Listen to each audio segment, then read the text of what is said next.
just in your mind. You are not crazy. It is more expensive for you than it is for any other generation. Right now, credit card debt has hit a record $1.28 trillion. 49% of people cannot afford their rent or to buy a house today.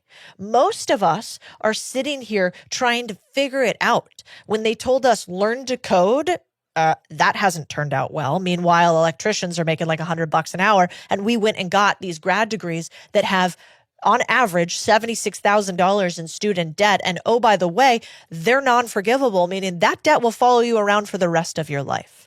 Not to mention, look at this video. And if you can't see it right now, this is what it is. It's how all the boomers told us that we were lazy little shits that bought too much avocado toast and had lattes. And it turns out they were full of shit, because look at how much more expensive it is to buy a house for us than them. Back when boomers were buying houses, it was 4 years of salary on average. You know what it is today? 12 years.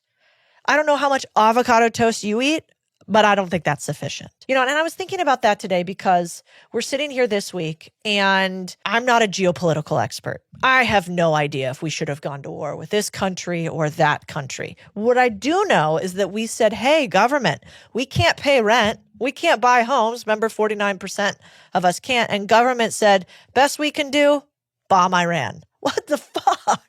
It's actually crazy. If you were to go and look, I will pull this up for you because it's out of control. If you were to look, go to Grok on Twitter. That's Twitter's AI. And you were to ask it how much money we have spent in the Middle East on wars, the answer would be $8 trillion. That's 100x the annual federal spending on roads and bridges. So you're right. They, the collective they, pick whichever politician you want to, are using your tax dollars to do things that will never touch you in the U.S. Like, imagine how affordable groceries would be for the average person if we had spent things on, I don't know, maybe making it easier for us to farm. I saw this beautiful thing where, as only Europeans do, really. But in Europe, they bought every household 6 chickens and they eviscerated the egg industry overnight. Like, nobody needed the egg industry overnight because you're allowed to have these chickens and these coops. And it turns out you gave extras, so you gave them to your neighbors. And of course, this wouldn't work in super urban centers. But really, we can drop $120 million on a bomb, but we can't buy Americans some chicken. So I just want you guys to know it is actually really hard out there. And then I saw this other thing today that I want to read to you. So I was like, tell me if this hits you in the gut like it did for me. Employee goes, it looks like we made $1.3 billion this year. Boss goes, that's terrible news. Employee goes, that's a lot of money. Why is that terrible news? Boss goes, because last year we also made $1.3 billion. An employee goes, oh, right, I forgot. It's not enough to make an insane amount of money. We also have to make more than we used to. Boss goes, that's right. And simply paying our executives 7-figure salaries won't cut it. We need more. Employee goes, all right, I guess we could try making our product better to sell more. Boss goes, sounds expensive. Employee goes, how about we create some new products to sell? Boss goes, that's going to take forever. I need an immediate solution I can implement right now. Something that makes me look really good, takes basically zero effort. Employee goes, oh, please no. And boss goes, layoffs. And I just kind of think that that's what's happening in this world. So right now, if you feel like nobody's hiring you, it's probably not your CV's bad. It's that most people hire friends and relatives and people they know and colleagues, and they get jobs based on handshakes and looking each other in the eye. And if you're not actually out there talking to somebody direct, you're probably not going to make it. I was looking at some stories about people. For instance, there's a guy yesterday, MBA from Wharton, nice house in the suburbs. He was a big company employee his whole life, like a big, huge corporation. He was laid off 6 months ago and he kept getting to the final round and he's 54 years old. That is rough. It's rough right now. And I'm not a pessimist. I don't think this is going to be this way forever. But I do think that we need to be honest about what's happening around us. That we have to normalize that if you want to win, you have to be almost a little bit delusional. That you have to do things most people won't. You have to believe you're the one. You have to go after it relentlessly. You have to focus so intently on the few things you want, as opposed to spray like the system taught you to apply to 1,000 places, to use Indeed everywhere, to go to college and hope that somehow somebody picks you. No, it's so hard, but it's so true. Nobody will ever pick you. No one is coming to save you. No one is coming to pick you. You have to introduce yourself. And if you don't introduce yourself, you're just not going to get ahead. And I was looking at this, today I did this post talking about how it's kind of not fair that we're spending all this money on other people in other countries. And right here, your tax dollars that you work so hard on, which, listen, it's not that I'm like, oh, fuck everybody who's not an American. That's not true. I'm just saying you didn't sign up to give away your life force, aka your time that you trade for a salary, to give it to everybody else when you're not doing so great. When you're doing good, when the average American, when 50% of Americans can afford rent and a house and afford groceries, awesome, let's help a brother out. In the meantime, why do we say take care of yourself? Why do we say you can't pour from an empty cup? Because you can't. If you guys aren't doing okay, then everything else in the world can't be getting more than you can. I think about this often. Like, how many once in a lifetime things do we got to go through? Now we have AI coming, which is something totally different. Now we have, a 50-year mortgage is basically what they've given us as a solution, when we all know that AI is going to disrupt a lot of jobs in the next 5 years. So it's kind of like, all right, 50 years, but I have no idea what's going to happen in the next 5.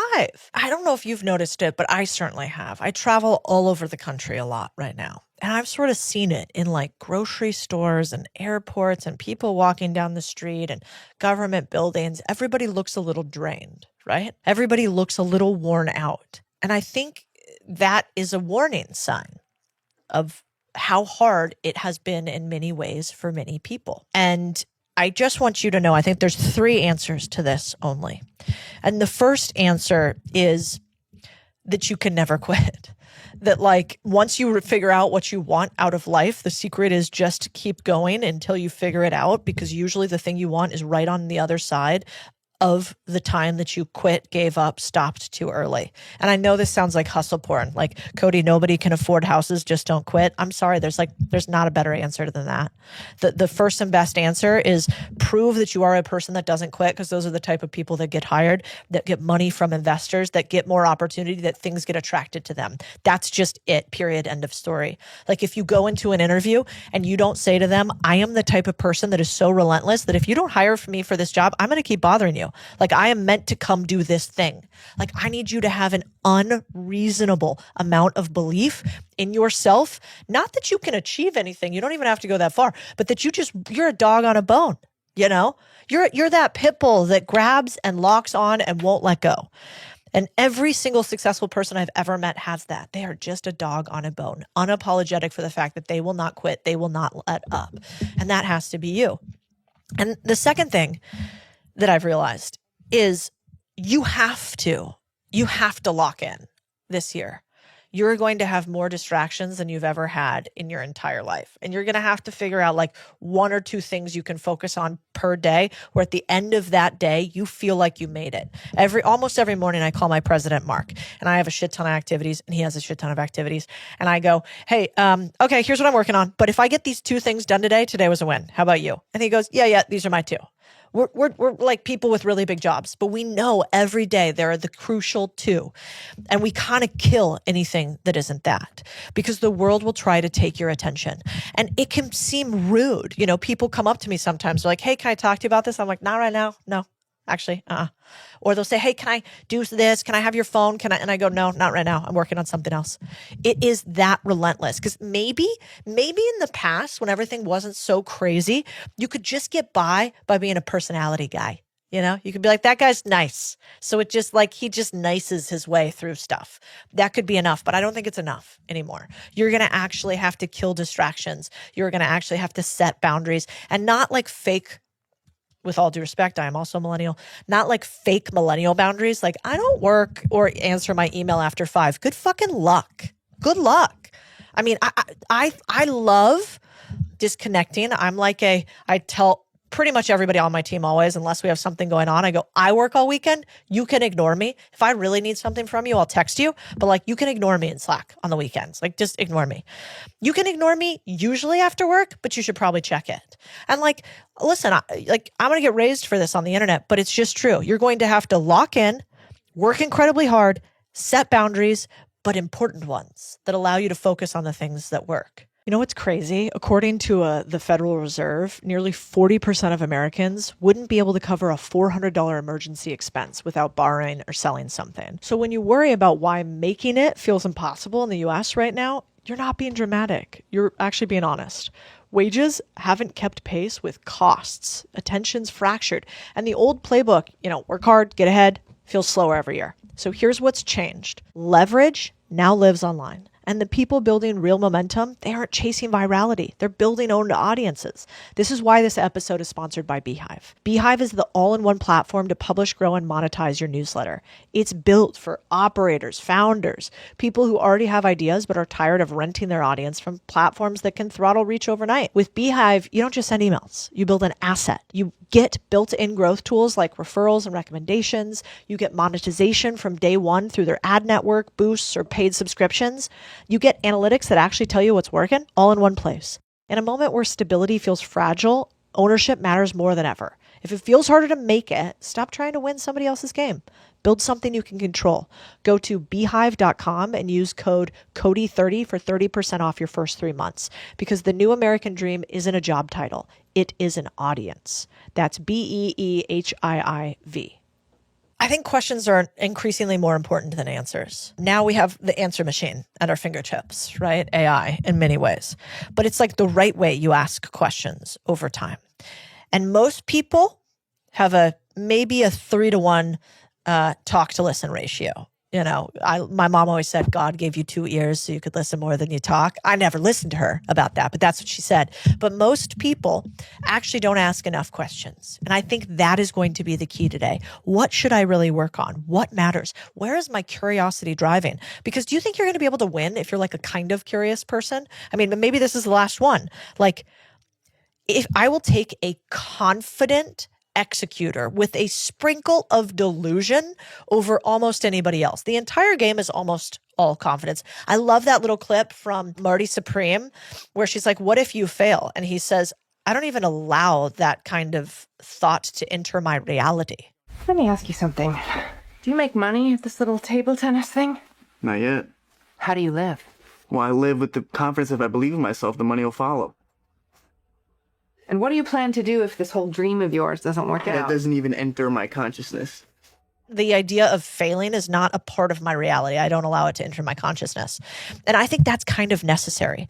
There's this cool thing. If you ever watch race car drivers before they go onto the track, they look crazy. We can show you a clip if you watch the YouTube. You can see it here. 5th gear, 6th gear, 7th gear, into 8th, flat out through turn 1, flat out through turn 2, bringing the car to the left-hand side, braking hard at the curb on the left through turn 3. So basically, the race car drivers usually have headphones on. They have their eyes closed, and you kind of see them twitching their shoulders and hands and making weird little hand movements, almost like tiny claws. And just go watch a bunch of them before they race. They all do it. Why? What are they doing? They're actually visualizing the track. So usually in their headphones, they have the RPMs of the car going up and down, the sounds of the actual track, and then their hands are moving the car and thinking about how the car is going to feel while they're hitting those turns and imagining where they're going. They are so confident in their ability to execute because they visualized exactly where they're going to hit it. And I think that's really cool. And in life, we might be able to do the exact same thing. And so even though it's really hard, even though it's not you, you're not crazy, it is harder for you, at least monetarily, than it was for your parents. I want you to know that there are things we can do to push back on it. And the things we can do actually don't just require more hard work. They require a little bit more belief and a little bit more focus and then a little bit more relentlessness on top. But I've been thinking about you guys because I've made my bag, by now. I've made a lot of money, and maybe I could lose it all. Who fucking knows? And you know, I spend a lot of it on our companies, and I invest a ton, and most of my assets are all set up in everything that we're already doing, and all these people you can't even see out here, and all these other companies we invest in. But like, I've kind of made it, and I worry about you who hasn't yet maybe made it, or hasn't maybe made enough of it yet.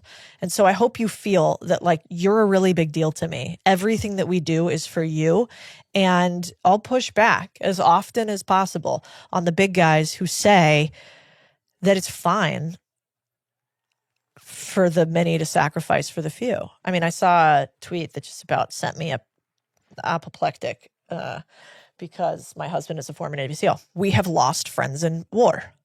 And I have seen what it is like to shake a hand and then not be able to shake a hand, hug that guy again when he comes back. You know, we lost one of our very good friends from high school. Charlie Keating was a Navy SEAL who lost his life. And I won't say the other two because they're not as public, but they died actually in service to the country. And so I saw some idiot. There's been 3 deaths thus far from this war.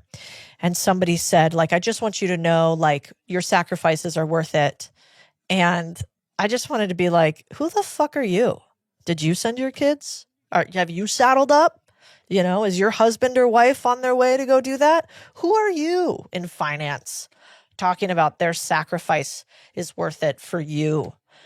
And so I feel the same way. Like, it's not worth all of human progression when we have so many who are struggling here. And so tell me in the comments what you're struggling with, what we can help you with. Don't let them turn you into a victim.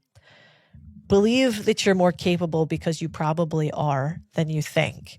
And keep going even though in many ways the odds are stacked against you.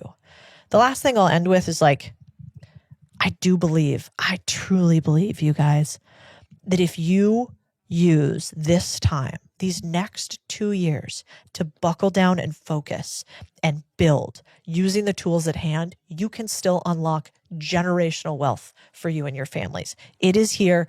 It is possible. We see it happen every day in the boardroom. I saw it happen just the other day. One of our members, Jimmy, had a struggling business. He was barely scraping by. The business made a couple $100,000 a year. We helped him find one unlock in his business. That was $975,000 in additional revenue for him. Now him and his family are cruising. They've got a business that's doing millions of dollars a year. Like, you have the opportunity to do the unlock. We see it every single day. But unfortunately, nobody else is going to do it for you. Nobody is going to come out and reach their hand and introduce themselves. You're going to have to do that. Let me know what you guys think of this podcast, and I'll see you next week.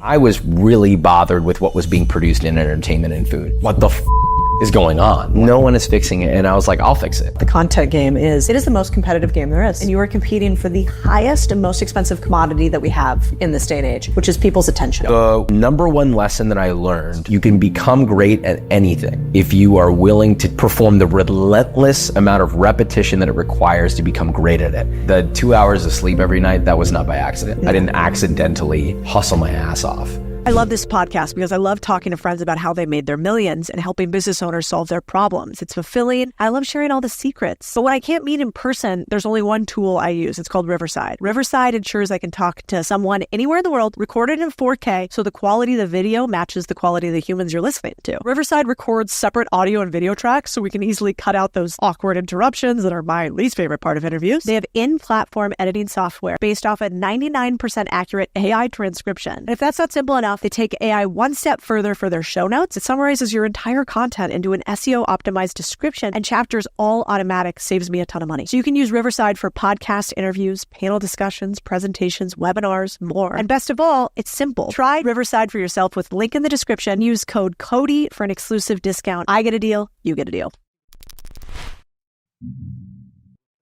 Hey everyone, I'm Codie Sanchez, and this is the Big Deal podcast for those who don't just want to be rich but free and do what it actually takes to get there. Today you're in for a treat with a friend of mine who has accumulated 9 million followers on YouTube, tens of millions across multiple platforms. His name is Joshua Wiseman. If you haven't watched his cooking channels, I don't really know where you've been. You've probably been under a rock. But the reason I brought a chef on to talk to you guys today is for a couple different reasons. One, we talk about food and happiness. Are they correlated? Two, we talk about attention and what it means to be the best in today's world and to go where the attention sits.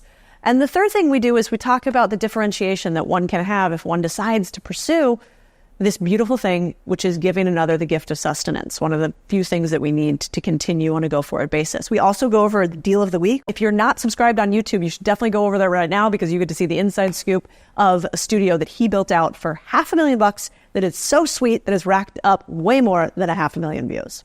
Bring the band in. Let's go.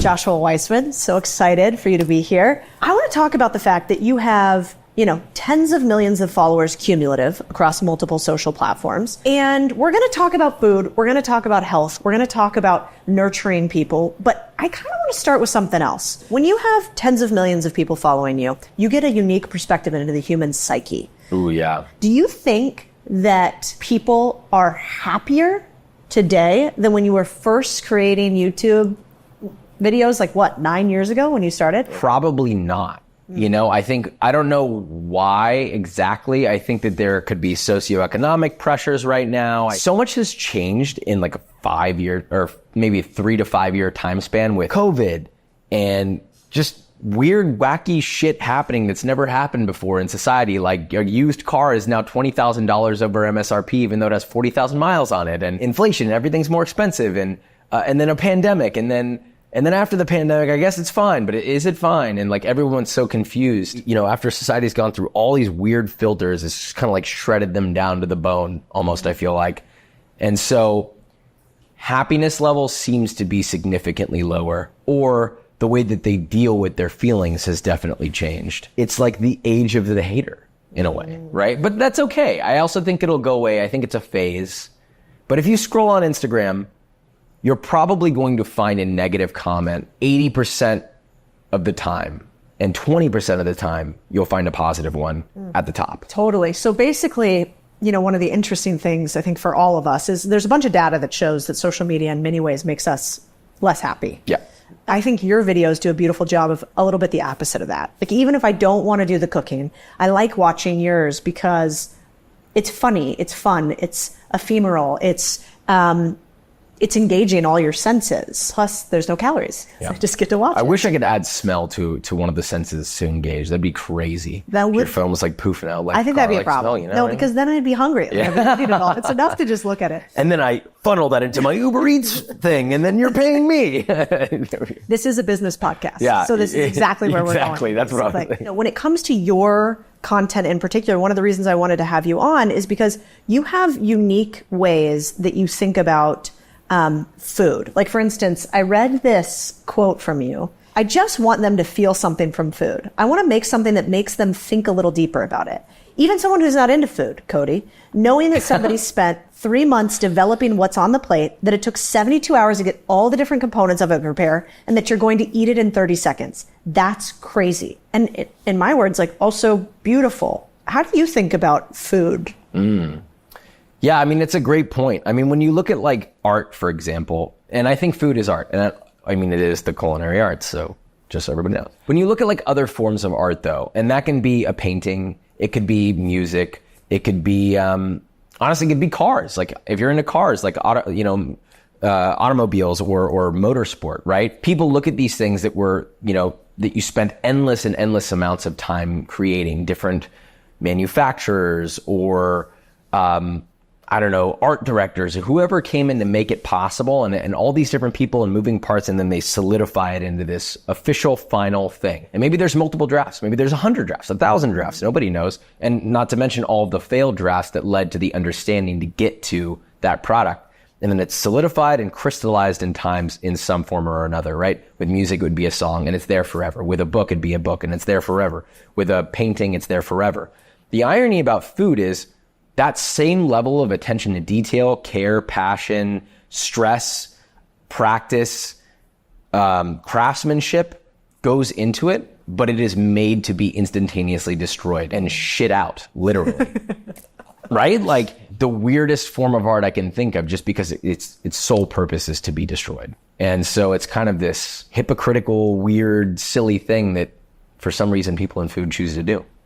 Well, I think what's lovely in food in particular, and I think we'd be happier as a society, is if, I walk into a restaurant and there's two things that my business brain goes to right away. One is like, what can we be doing differently here? How can we maximize revenue? Like little sickness. I think about when I sit down is really, man, how lucky are we that somebody determined that they wanted to spend their life perfecting the ability to feed us beautifully? And I think a lot of young people today don't see the full history. Yeah. There's kind of this snapshot moment that whatever comes out and is put in front of me is, in essence, all there is. And they don't realize there's this beautiful essay called I Pencil. Have you ever heard it? No. It's an economics essay. We can link it. It's beautiful. And it basically talks about how if you want to understand the depth of the economy, you should look at one pencil.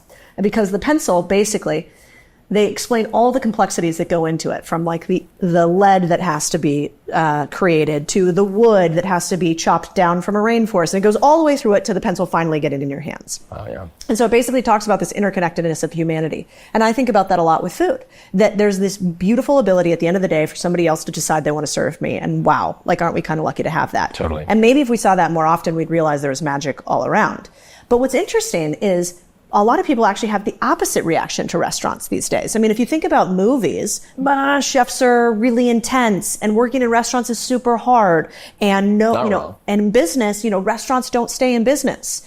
But you actually really liked working in restaurants. Yeah. You talk about it really positively. You got to have somebody who has a different opinion that's not so negative, right? We can sit and talk about glamour that people want to hear, which is how hard it is. Working 14-hour days, coming in on my day off and not getting paid to work on a special because that was fun. And you're not getting paid to work on a special, but in any other company, they would fucking pay you, right? We could talk about that and get people all riled up and get people excited about how fucked up it is to work in a restaurant. Or we could take a step back and be like, well, wait a minute, but people still continually choose to do it, don't they? Why? Because there's more to it than just this like brutalist, beat up society. It's something that's been driven by passion for generations since the dawn of the first restaurant. It is quite literally partially the nature of how a restaurant must operate to serve you great food. So just as much as someone would be critical to, speak negatively about that lifestyle, they're also equally happy to go sit down at a 10-course meal and wine and dine their husband or wife or whatever and pretend that doesn't exist. It all exists because of the passion and the love that people have to do it. And in a weird way, so from my perspective, for example, or I wouldn't allow myself to stay in certain toxic environments. I knew what was good and what was not good. So I look back fondly on the places I worked at because I chose to work at places that weren't that bad. Not to say I haven't had pots and pans thrown at my head. Trust me, I have. But in a weird way, like, you have to just be that sort of fucked up, twisted person that loves the grind, that loves being intense, that loves the perfectionism, and that's part of the art. The biggest difference between working in food and any other artistic job or career is the whole point is to suffer for what's going on the plate. That is what creating art is you suffer for the art. Some of the greatest art pieces ever created were created out of suffering. I'm not saying it's required to make great art. I'm just saying that it's part of the context. What I loved about it was the camaraderie. It was the going to battle every night. It was like being this insane practitioner / craftsman and being in a room full of people who feel the same fucking way every day. Like, there's not one person who's going to like fucking scrub this tiny little part of the plate because it has to be that perfect. No one's in question of who the fuck they are in that building. And that's badass. Because most people don't know who they are. Rare. Yeah. Now, you left this restaurant job to do something that people in the restaurant industry, especially at the time, probably thought was batshit crazy. Yeah, totally. You were going to go create videos online instead of working at a Michelin-starred restaurant and becoming a real chef. And now you were going to be a YouTuber. How did you decide to do that? Now it probably seems reasonable and lots of people are jumping into it. But back then, especially as young as you were, not that reasonable. Yeah, well, I should clarify that Uchi is not Michelin starred, just for anyone who was watching this. I'm trying to remember how that felt. What happened? Like, tell me about the moment where you made that decision, even. Remember, and to go do this different crazy thing. Well, honestly, you would think that most people would think that I was stupid to wait that long, based off of like what I was making on YouTube. Like it was like totally overshadowing what I was making $11 an hour. At the time, I mean, obviously we've scaled this into like a substantial business, but at the time when you're just one person, you're making like 40K a month. It's like, what the fuck is going on? Like you're making literally the cook's salary every month. Like what is going on? Let me give you a very brief intro into how it led into that. So when I started doing it, I was very gung-ho about getting into the entertainment / teaching side of food because I was really bothered with what was being produced in entertainment and food. And I still am. But what really drove me was like, I just feel like these people don't care about food. They are not practitioners. They have not worked in restaurants, but all that aside, it's just the fact that they didn't care is what drove me so insane. And I was like, this stuff could be so much better and no one's fixing it. No one is fixing it. And I was like, I'll fix it. I can fix this shit. And so I started making YouTube videos. The funny thing is when I started was when I got the most pushback from people because people were like, dude, like just go home and rest. Yeah, because I wasn't sleeping. I slept for like 2-3 hours a night for almost a year while I was producing videos. The only way I could make full-time restaurant and YouTube work at the same time. When I left, honestly, I think most people were like, that makes sense. Because it was just like the grind I was putting into it. Most people were like, fucking hell yeah, dude. You know, it was cool. But leading up to leaving though, before all that, most people would make fun of me, you know, which is fine. Like that's part of like we all razz each other. Wasn't like going home crying, you know, but they'd be like, Josh, you gonna go film a YouTube video when you go home? I'd be like, fuck yeah, I am, you little bitch, you know, and that was like kind of the vibe. So have you always been the type of person who just kind of ignores when people make fun of you or think that something you're doing is goofy? No. When I was a kid, I was super overweight. And so I got bullied pretty significantly. Yeah. But I think that kind of like gave me a pretty thick skin early on. And I mean, I ended up losing all the weight, which was great. I lost like 140 pounds when I was like 16. So, you know, in a weird way, they kind of pushed me to do that. So it's hard to, I regained this new perspective where I was like, I mean, you know, they were mean to me and they made fun of me, and I'm not saying it was right. And the way they went about it was way, way, way not okay. And I don't condone bullying, but it did push me in a direction that changed my life, which made me realize, oh, I can like literally just change something in my life and make good things happen for myself if I'm willing to put in the work. Okay, cool. And that attitude stuck with me from that moment forever. So the whole like people saying negative things about me kind of was this wash after that. At some point, do you get sort of inspired by it? I mean, sometimes I think when I find people that are high performers, it's often I'd rather take somebody who had less talent and a bigger chip on their shoulder than more talent and no chip at all. Huge. Very good point. I agree with that actually a lot. For me, it's not always, it depends. You have to also be able to put it through the filter and understand what kind of, you know, hate or bullying you're getting. Because there's like some that might be true that maybe you can work on or look into. There's some that are totally like, you know, batshit crazy. There's no correlation. That one you can kind of just be like, this person's not okay. I hope you're doing better, Bill from Wyoming. I hope you're doing better.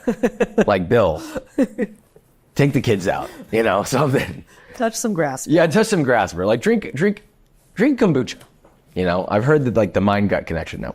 So you have to be able to decipher what's real and what's not real. But yeah, I definitely draw motivation from it. It doesn't bother me. It doesn't make me mad. Anyone who's worked in restaurants for long enough, for sure, you have to learn how to take an aggressive beatdown as, what can I learn from this? And it's not personal. Don't take everything so personally, you know? They're words. Are there mental models that you use to not take things personally and not catch feelings when you get feedback and pushback? The first thing is recognizing that feelings will always be there. Can't make feelings go away. Feelings are out of your control. Sometimes I do get feelings. Nowadays, I don't really, honestly. I'm kind of like, I don't want to say numb to it, but I'm seeing the same thing over and over. I'm like, okay, cool. Like that was unoriginal. Let's try something new. If you do get feelings, that's going to happen. The biggest determiner is what you do, right? Like you just have to decide how you want to react to those feelings. And if you're able to get into this habit of every time a feeling hits you, it goes into your brain. You mentally process the feeling. You feel it. You feel bad. You will feel bad. That's not going to not feel bad. And you choose to not react in the way that in the negative way that you think you should. Whether that's like, if, you know, for example, if someone comments something or DMs you something negative, and it could be a close friend, it could be a relative, right? This happens all the time with relatives. Relative says something, oh, I don't know if I like this new guy you're dating, you know, or whatever. Then you get that DM, it hits you emotionally, and maybe this one really hurts, and you're like, fuck you, grandma, I'm fucking shitting on you today. Just stop for like, you can literally just not do anything for a second, sit in it, let yourself, you know, be as anxious as you want to be, and then think to yourself, before anything, what would be the logical response in this scenario right now? And so in that scenario, you might go, I'm just not going to respond right now. I'm going to give this a couple of hours. I'm really upset and really mad. Maybe I want to cry. Maybe you do cry. Cool. But you're not going to engage. You're not going to respond to it for the day. And then tomorrow you think about it again. Just make the rule to not respond. Cool. Okay. Next day comes around. Oh, I don't really care anymore. Or maybe you do still care, but you don't care enough to respond. And then, okay, then wait another day. And that feeling will go away. Feelings will always go away. But the action that you choose to take might be permanent. When you were working in restaurants, was there ever a time that somebody made you cry? Yeah, definitely. But I never showed it though. Anyone who's worked in a restaurant totally knows what this is like, where you kind of like have that like teary eyed, but you like hold it. You're like, you hold the tears in. Like I've definitely had that happen a few times. I've been, what happened? I've never cried from people being mean. I've cried from being called out and looked like I was a bad practitioner or looked like I was bad at my craft, because that is like, you know, in the past when you're coming up, that's like the one thing that matters the most. And it's the one thing you're most insecure about, because you're like, am I seasoning things well enough? Or like, oh, you know, my fish butchery could be better. And I don't know if I want people to see how I break down like a fish. And then you break down a fish and then someone says something. Geez, there was this one time that, God damn it, I really hope none of my people that I work with are watching this. I was making a gastrique, and a gastrique is really basic. It's like basically, the best way to describe it is like a French sweet and sour sauce. That's not what it is, but it's like reduced sugar, vinegar, and it's like a viscous sauce. And I put it in a pot on the stove, and I was leading a team of like 6 people. So I put it on the stove, and it takes a while to boil and reduce down, like 20, 30 minutes. So I'm like, cool, I'll leave that there. I'll come back and check on it in a second. And I start working on a bunch of things. This guy's fucking this up, and I got to show him how to do this. And I'm like, don't do it like this, do it like this. I go about my day, and I'm just walking around doing my thing. And then the pastry chef comes up to me. She's like, hey, Josh, your pan's on fire. And I'm like, this happens. It's not that big of a deal. I'm like, oh, fine, it's fine. I'll take care of it. I walk over there. And it's not just on fire. It is on fucking fire. Like literally, this pot's not that big. It's like this big around this deep. And it's shooting a flame like 6 feet into the air, like a conical jet engine. And I'm like, what? How is this? This is sugar and white distilled vinegar. How is this even happening? And I'm like, oh, no worries. I know how to handle a fire. Pour kosher salt on it. Suffocate it with salt, which is like a pretty common technique. Pour salt on it, covers it, nice hill, stops the fire. And then like this little flame pokes through, and then it just erupts again. And I'm like, how is this? What is happening? The vice president of the restaurant group, like the VP of the restaurant group, this guy's been working there since the beginning. He's worked every position in the kitchen. And he walks in and he's like, who the fuck did this stupid ass shit? And everyone just looks at me, and I'm like, I did, chef. I did that. He looks at me and he just goes, who the fuck let you lead this team? And then grabs the pan and walks out with the fire going everywhere and walks it outside. And I remember just like standing there, just like dead quiet. And I'm like, don't cry, don't cry, don't cry, don't cry.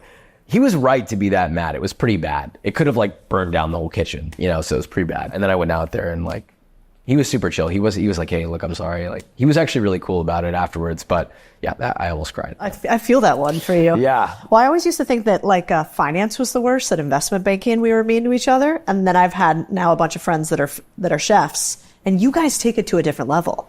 And I think there's like some good and bad to that. And the good is you've basically gone to the gym of feedback and difficulty so often every day, actually, that the rest of life is kind of a lot easier. Totally.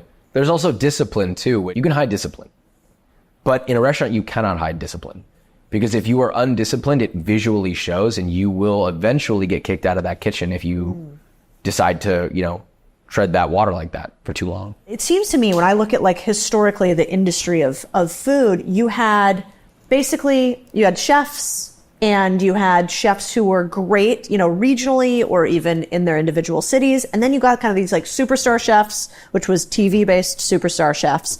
And then those have really given way to now social media. I don't even know if I always want to say chefs. Some of them are chefs like you, but many are not. And what is your take on, is it true that like the most successful and best chefs today are moving online? And if we categorize success as monetary, perhaps, is this the future of like big names in food? Or will it always be at a Michelin-starred restaurant?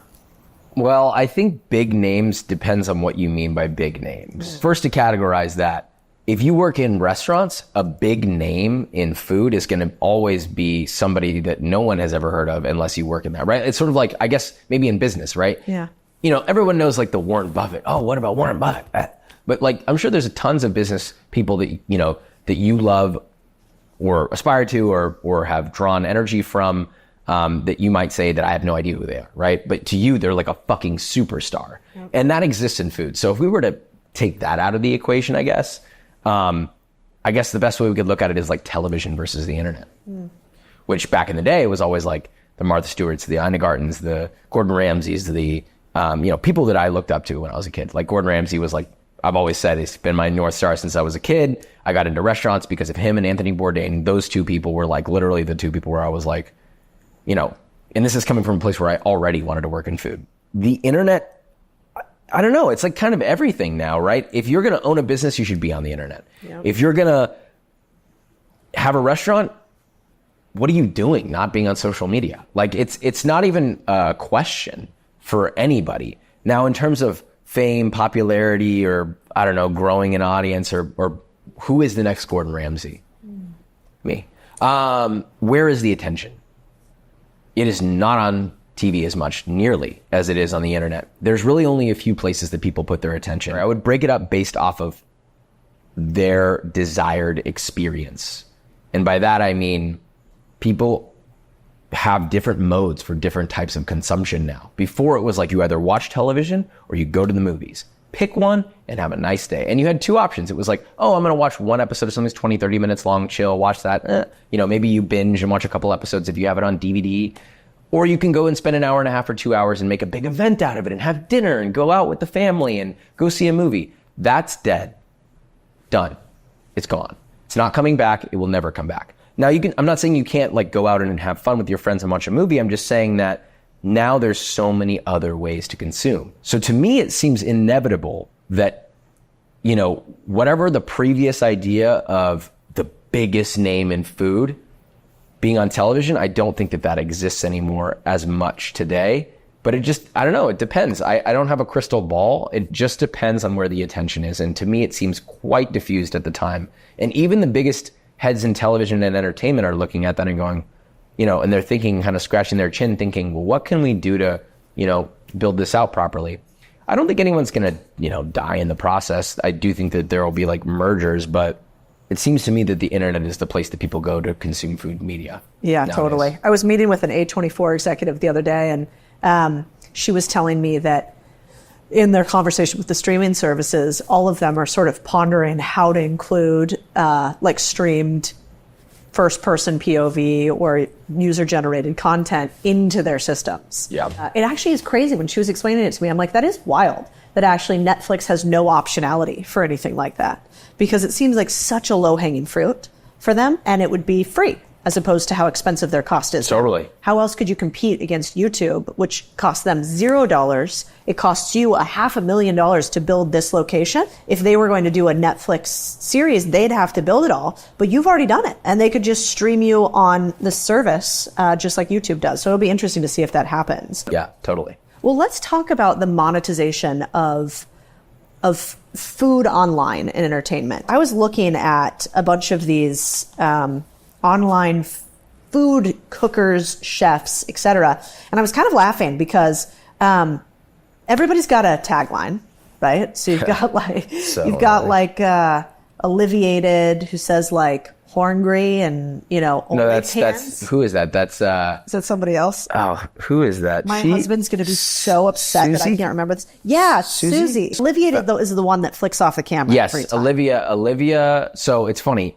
This actually happened really recently. So Olivia's a friend of mine. She came here. She flew out. We filmed 2 videos. It was super fun. She was very chill. I appreciated that very much. And she like blew up out of nowhere. It was crazy. And then there's this other girl, Susie Vidal, I think it is. That's it. And I actually had just discovered her like, I don't know, a week ago. Olivia texted me and she goes, do you know Susie? And I was like, oh yeah, I saw one of her videos like yesterday, which was, it was a day or whatever. I'd recently seen them. I was like, yeah, I think I know what you're talking about.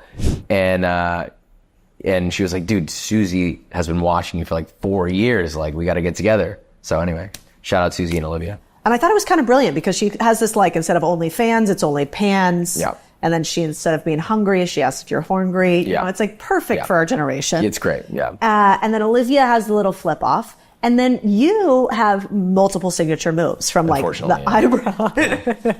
Were those cultivated? Do you guys I think they're just, I honestly think all of mine are not intentional at all. I think they're just like tics or something that I do at this stage. Like I have a camera on me all the time. So I just like kind of do shit. I've never intended to create any taglines. But sometimes the audience, honestly, I just do things and I pick up on when the audience loves a little thing that I do. And, maybe sometimes I do it more often because I know they like it and I do it for fun. You'll notice if you look through my comments, like so I was kind of the one who started like really going deep dive on big recipe content that does big views, that's applicable for everybody, right? Yeah. And so because of that, I used to make this joke where I would go, what did I say? It sort of started along the lines of, I started to get annoyed with people because they would ask so many questions that I had already answered. So I was like doing voiceover, and one time I was like, don't worry, sweetheart, all right, Papa's got you. And I just did it sort of as like a, silly joke. I don't know what happened, but I got into like people's like daddy issues and daddy kinks because of that.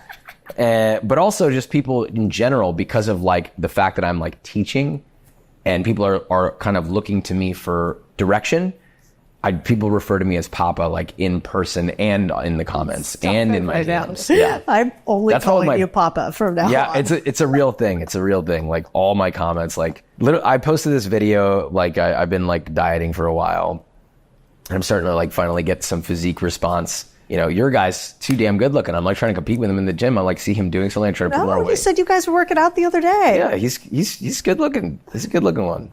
So I'm like, I'm over here. Yeah, good work. Anyway, so I've gotten more fit, and I posted this video of me like, it was like my exposed back. I don't know why I did it, but I was like very saucy. Yeah. Wait, let's show the video. It was unintentionally saucy, really. Okay. It was like, you were like that chick that like kind of wants to show you her outfit, like not all the way. You were like kind of over your shoulder. It was great. My intention, what's the back looks good. Thank you. I've noticed that I think that's like my biggest asset. I realized that I have good genes for a good back. And I saw it and I was like, holy shit, like I really built my back out. This is going to show how lean I've gotten. Because I've had this back and forth with my audience. I'm like, I'm getting shredded this year. This is happening. So they know I'm doing it. And so I was like, I'm going to show off my leanness because you can see how lean I am in my back. And it was just a video that I took. The video was like 2 minutes long. I just did the part that showed off how lean my back was. And I was like, oh, people will get it. No, dude. No. And so everyone's like, Papa, more like daddy. And like, Jesus Christ, y'all. I am married. She probably thinks it's funny too. Yeah, I like it. She's actually less enthused about it anyway. She's like, yeah, you look good. And I was like, oh, cool. Yeah. You know what? I think mustaches, goatees, and probably your back are just for other dudes. Yeah, it's true. So I think that's, my husband's the same way. Beards, it's not for me. It's for dudes every other dude. love me. It's crazy. Way more than women do, for sure. When you create your content, you were like, I think one of the early people to create food ASMR cooking videos. Probably not. And do you even call your videos that? Because I think it's kind of a cool idea. Like if I'm listening to this right now as the audience and I'm thinking of creating content in some way, shape, or form, you talked earlier about like, I wish I could make them smell. Well, you can't do that, but you can make them hear, you can make them feel, and you can make them see. Totally. But a lot of times people forget the tactile sensation of hearing and how addicting it is. Yeah. I don't know that I started the ASMR ones, like generally, but I know for sure that I was the first, if not one of the very first, like within, like you could count on one hand, that was producing food content on like TikTok. That's where the short form, right? Because there wasn't even IG Reels at the time. It was just TikTok. YouTube Shorts didn't exist. IG Reels didn't exist. It was very sort of a silly underground place to be. If you want to know who got me into it, it was Gary. Smart. He's not often wrong about social media. No, he's not. I'll listen to anything that man tells me. But I was lucky enough to kind of, you know, I built a relationship with him and his team, and, you know, we talk from time to time, and he's great. You know, I love him. And I remember him like just constantly posting about TikTok, and this was very early on. I went on there and started producing content, and they blew up every goddamn time because I was the only one doing it. So it was very much of lots of attention, very little production of content. I just kind of ran with it. And then everything, I like to call all these like different TikTokers and short form people my children, because they don't realize that they're all copying. They may not be copying me directly, but they're copying someone else who copied me, or someone else who copied them, who copied another person. It ultimately leads to me.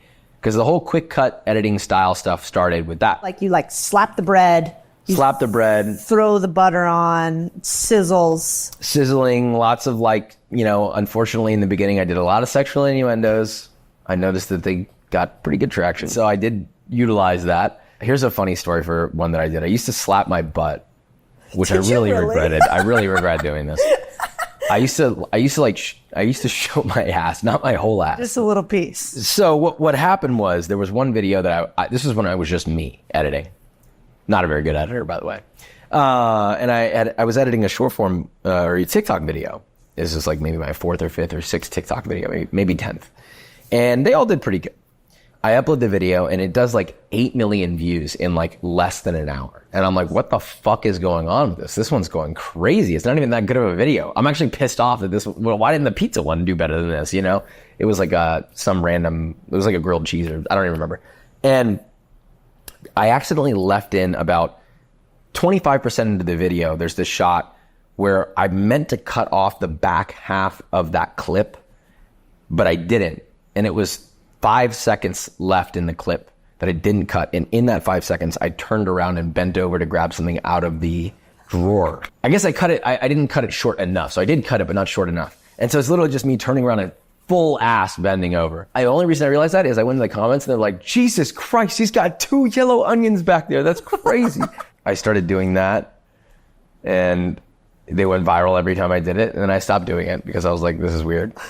And now other people do that too. Have you seen that guy, the guy that sexualizes everything in food? I can't remember. Is it like Cedric something? No. What does he do? Cedric Lorenzen. Oh, I got to check this out. I don't even know if you can show a clip. Really? It's really sexual. Okay, we're definitely showing a clip. So let's see if we guy who says like bon appetito betches or something. Oh, QCP? Yeah, QCP. Yeah, he's wild. There seems to be a formula for cooking at this moment videos. In cooking videos, the formula seems to be like there's obviously some ASMR component of it. It has to be cut pretty quick. It has to be like relatively accessible recipes. Like they can't be too wild and crazy. Yeah. And then there's some funny entertainment aspect to it. I would agree. Do you have like a formula? You're like, this is what works now? I also think there's another thing in that as well. Yeah. I think or you have presence. Ooh. People know who you are. Right? If Cameron Diaz was in this kitchen and I took a video of her and she had no formula, I think it would probably do pretty good. Right? That's true. Yeah. It's Cameron Diaz. Yeah. People know me pretty well and me and food already. And they know me because of my YouTube channel and so on and so forth. So I think that honestly, a lot of my videos do well just because it's me. Yeah. And I don't really always consider formula, but we do have generally a direction a video is going to go before we produce it. I think the number one thing, the formula that I always follow is, honestly, I follow my own viewing intuition. Very much of like timed cuts, if that makes sense. So I'm very formulaic on how long the attention span lasts per cut. And that's really the main thing that I follow. But like in terms of a saying or like having a saying or whatever, that might make sense for someone starting out that doesn't have a presence already. I feel like if you are starting out and you don't know where to begin, especially with food content, what you should do is figure out who you are as a person and reflect that. Don't create a character, because a lot of people create characters. And I don't think that that's a great way to be happy. No, I think you get stuck. Yeah, find who you are and emphasize that. You know, if you're like the quiet person who's awkward, fucking let that out. Be awkward on camera. Be quiet and weird. I'm telling you, it will do well. There are so many videos of weird ass shit that do well, and I think that will cultivate an audience of people who associate with that type of a person. Like, you're pretty much exactly the person I see in your videos, except maybe your videos have a slightened volume turn-up effect. Totally. But like everything you do in them, I go, oh yeah, I've seen that face before. Like Exactly. just hanging out. I don't put on a character. If anything, I put myself in a moment. I'm like, oh, what's the energy in this shot? And I just need to bring that energy out, right? If I was like, I show up and it's 9 a.m. and, I just had my coffee and I've already worked out and I'm maybe just still kind of like, in my head about something that bothered me earlier. And I show up on set and I know that we're filming pickups for a shot that's 10 minutes into a video. I'm not going to be like, all right, and then you put the butter in the pan. It's like, well, they've been watching for 10 minutes and I was talking a certain way. I just need to bring that back in, so that's the other way. How do you guys create a ton of content. Yep. And you create really high value content and you seem to go viral every single time. You're getting huge views across multiple platforms. How do you keep the creative aspect flowing with the fact that you're like a production house now? If you make a video and it does crazy views, the first thing you should do is not give a fuck. You need to get out of whatever feelings you have attached with those views. You need to murder those feelings and look at it formulaically and figure out how to rinse and repeat that process. But honestly, the bigger you get, people think it's like, there are things that are easier. It's wonderful to have a production company. I pay people pretty well, and it's expensive to run a company. Very expensive, actually. Yep. Look, I'm not going to say numbers, but the simple reality is if you are going to run a business and you're going to produce content and you're going to pay people, please understand that it's going to feel very volatile. It's going to feel very stressful. It's going to feel very pressuring. And now all of a sudden the videos that you're producing, they have to perform. So how do you make that work? Well, you need to have a thick skin. You need to be ready to that should not bother you. You should still be able to be creative and expressive. And how are you creative and expressive? By not being stressed out. Good luck with that. So I think a lot of people will fail there. So first ask yourself if that's something you want to live with. But that said, the way that we do it is it's very feeling based. I have, my top performers that are always by my side. We're always working together on creative. I mean, you saw it on the front of these doors. We have written on the front of our doors to the kitchen says, honor the audience. I think in the same way for a chef, what makes a great chef is not just making good food. That should be the easy part. Good food should be the easiest fucking part of your job. What makes a great chef is first being the artist, but also being the business person, being the financial analyst, being the marketer. That's what makes a great chef. So if that's what makes a great chef, then to me, that's what would make a great content production studio, is you have to be both. And the best way to mesh it is to bring out your creative, allow yourself to be creative, come up with things that resonate with you, because if they resonate with you, they'll probably resonate with your audience, but then find a way to honor their presence when they're watching you, which means, you know what? I love this shot. I don't think everyone's going to love this shot as much as I am. I just don't. I just know. I know that people will watch this 2-minute segment of me doing this thing and maybe, maybe 100,000 people will appreciate it, but I need 9 million people to appreciate it. Yeah. It's really, I think one of the toughest parts that I've realized about the content game is it is the most competitive game there is.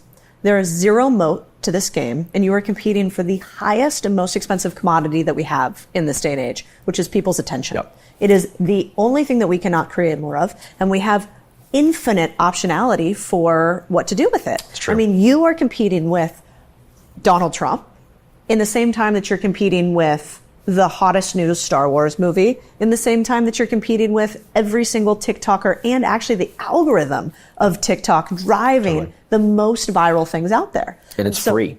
And it's free. Anybody can do this. Right. You're competing with every single human being on planet Earth because anyone can walk in and just make content. So I think it's a really good thing to ask yourself, do you actually want to play this game? Very competitive. You have to have a thick skin. But also I think the biggest thing, because I feel like the way I said it made it sound like I don't enjoy this. I love this shit. Like I love doing this. Like I love it so much that the competition is not me. I don't feel like I'm competing with anybody. I don't feel like I'm fighting to beat X person. I'm fighting because I want to do this forever. And if somebody thinks that they're going to beat me because they want to make better content than me specifically, they will lose to me. They will lose. Why do you think you have that type of attitude? It's sort of like fighting for necessity over fighting for glamour. And I think when you fight for glamour, you eventually will fizzle out and lose not just steam in terms of like viewership, but you'll lose the motivation to do it over time. Because if you're fighting for something that doesn't actually really matter to you, and actually matters more to other people, like your image and your how fancy you look and this, that, and the other, you're gonna run out of energy. It's really hard. Like you really have to like be fighting for something that feels more like necessity, and something that I fight to continue to do what I do. I love to do this. I want to do it forever. And yeah, I mean, that's a tough argument to beat. I was thinking about this idea yesterday that I'm calling the law of more, which is basically if you look at some of the best producers or artists of all time, like Picasso, you mentioned before. Picasso has something like 200,000 prints and paintings that he did to become the most prolific artist of all time. If you look at Taylor Swift, she was like back and forth between being on tour or creating an album for the entirety of her career since she's been 16 years old. It's crazy. Which is why she's now almost has more albums than any other soloist. Yeah.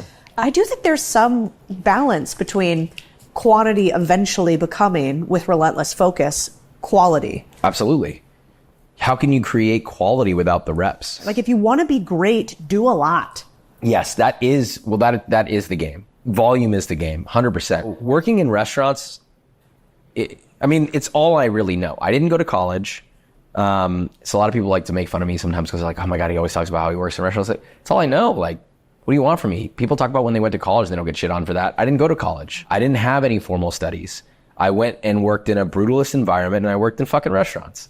And the number one lesson that I learned was you can become great at anything if you are willing to perform the relentless amount of repetition that it requires to become great at it. And it may be 500 times, it may be 5,000, it may be 10,000, it may be 100,000, it may be 1,000,000. It depends on how quickly you learn. It depends on so many factors, but I do believe that anyone can be great at almost anything.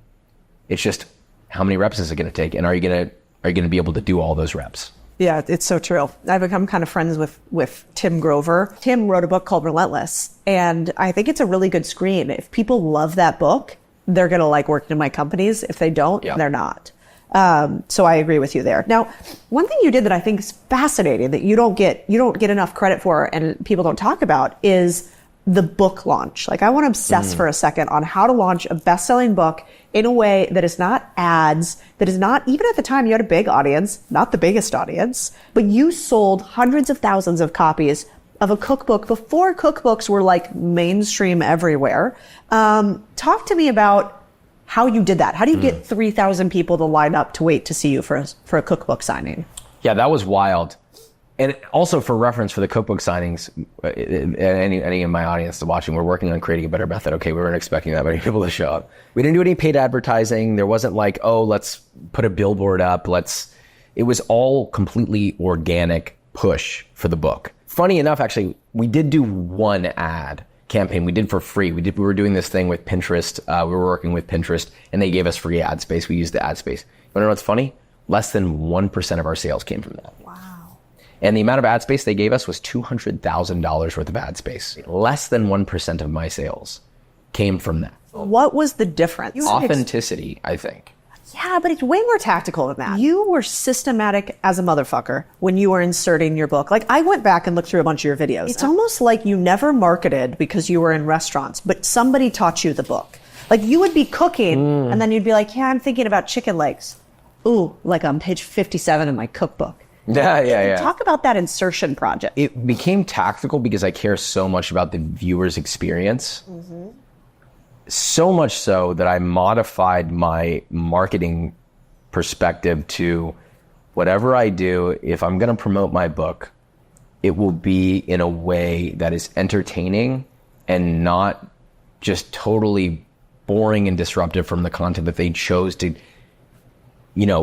so kindly give me their time to watch.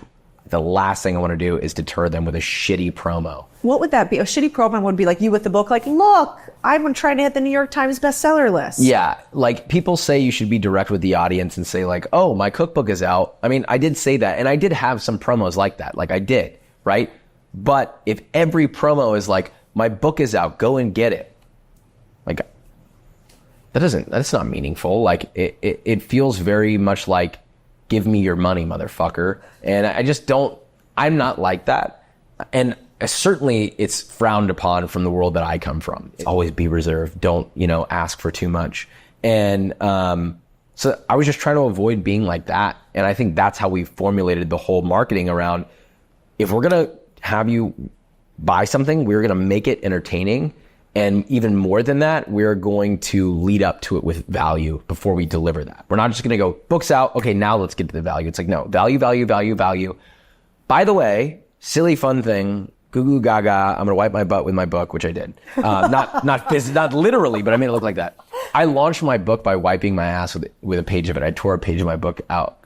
I was like sitting on the toilet and I look over and the camera cuts to the empty toilet paper roll and it cuts back to me and I pull up a sheet of my book and I'm like, and then it cuts to a black screen, and then it's basically like fades in. It's like, my book is officially out. Like da. My publisher was like, "Dude, I can't believe you did that. Like, did it please, work? please, please delete that out of the video." I'm like, "We can't."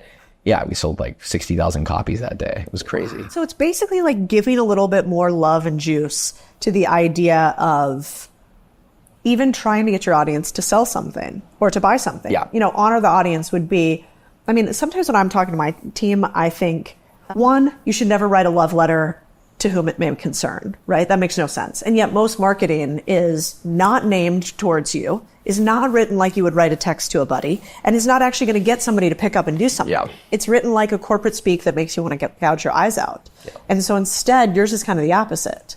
And you almost lean into the thing that you don't want people to do, which is think that your book is shit. Yeah, I've also done campaigns where I was like, here are the things that my book is good for. Using it as a shovel, or like using it to put hot things on it. I put a really hot pan on it. It caught my book on fire, because it was so hot that it literally caught the pages on fire. And it's just sort of like, just being silly. And there was one where I literally said, don't buy my book, fuck you. And a ton of people bought it that day. And it was sort of like this thing of like, what it tells the audience is it's not reverse psychology. I mean, maybe it is, but I wasn't trying to be reverse psychological. What it tells my audience is it says, I don't fucking care if you buy my book or not. I made it for you and I worked really hard on it and it's good. And you've trusted me all these years. Here it is. If you don't want to get it, I don't care. Like, it's good. That's it. Me writing the book is good enough for me. And most people, I think, can really resonate with that and they can sit back and go, wow, he doesn't even need me to buy this shit. But I've watched him for, 3-4 years or 2 years. He's always been consistently good. Why wouldn't I get it? And look how confident he is in it. Yeah, like, sure, I'll buy it. It's, $20 or whatever, What is the process when you're thinking about ads for your book? Do you think about it just like any other type of content? I treat it exactly like content. Yeah. Which is what's the creative? What's the story? Is there a story? Is it a joke? Is it silly? Is it serious? Is it angry? Is there a point I want to make with it? It should be entertaining without the book being there, basically. It should be entertaining without the product being there. Are we going to put it in a scenario where it doesn't belong? It's like, it's a cookbook. Should we pretend to do an ad about getting a lobotomy and like do something crazy where like I pretend to have a lobotomy and I'm promoting my book and I have no idea what's on the inside of the book and that's the creative?